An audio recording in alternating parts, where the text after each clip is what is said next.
LCS solicitor debt collectors are well known for sending multiple letters and making numerous calls when chasing debts. Like all debt collectors, they're not immune to occasionally stepping over the line or just being a little bit difficult to deal with. But that doesn't mean that you can't get on top of your debt and stop LCS Group chasing you. First things first, LCS Solicitors is a legitimate company. They're not a scam and they're not cowboys. But that doesn't mean it's going to be all sunshine and rainbows dealing with them. Whenever any debt collector contacts you, the first thing you want to do is make sure that they can prove that the debt is yours to pay. The burden of the proof is on them, not you. So be ready to ask them to prove that you owe the debt. That should keep them off your back for a little while you have time to work out how to move forward. If the debt is yours, then the simplest solution is to work out how to pay it. Agreeing a method to start paying back will normally keep LCS from contacting you, assuming that you stick with your agreement. Sadly, that's easier said than done, especially if you didn't know you had the debt in the first place. Luckily, you don't always have to pay all the debt back. If you're struggling financially,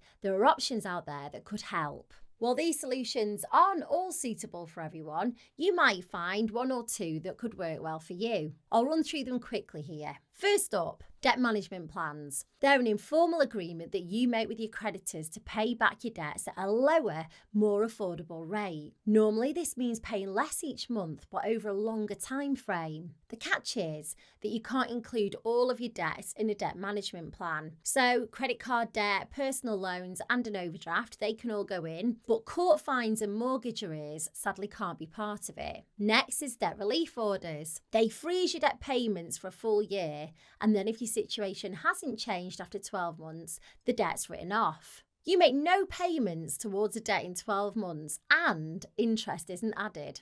Pretty good, right? Sadly, debt relief orders have strict eligibility criteria. So, for example, you can't own anything of significant value like a house, and you can't have more than £2,000 in savings. Another option is offering a final settlement. If you happen to have access to a large lump sum, you can offer that to LCS or the creditors that they work for. It might not be the full amount you owe, but sometimes they'll be willing to write off the remaining debt because you'll be saving them the time chasing you down for payments each month.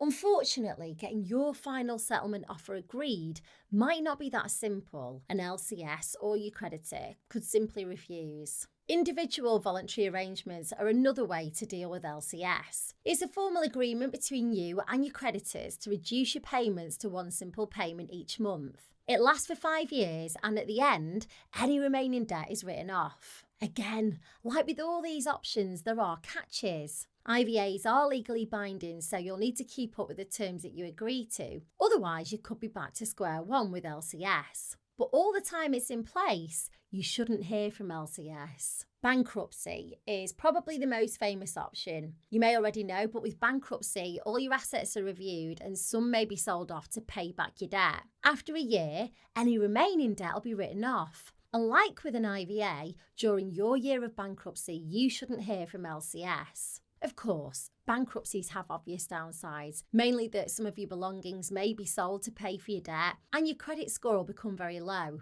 Paying back your debts, whether in full or using a method that I mentioned earlier, will ensure that you keep LCS at bay. Unfortunately, you can't just ignore them. They're likely to be persistent, which could make matters a lot worse. LCS can take court action against you if you ignore the letters. This could lead to a county court judgment, which will have a really negative impact on your credit rating, making it tough to get credit cards, loans, mortgages. If you don't pay your judgment, bailiffs could come to your house. Luckily, it doesn't have to get that far if you act now. One simple step that you could take today is to find out if any of the debt solutions that I mentioned could work for you. In the description of this video, I've linked to a form on my new website. It's got a few multiple choice questions like how much debt do you owe and how many people do you owe. At the end of the form, it'll connect you to a company that I've partnered with to provide you with all the information you need about debt solutions that are available. Click the link in the description, go and check it out, and let me know how you get on.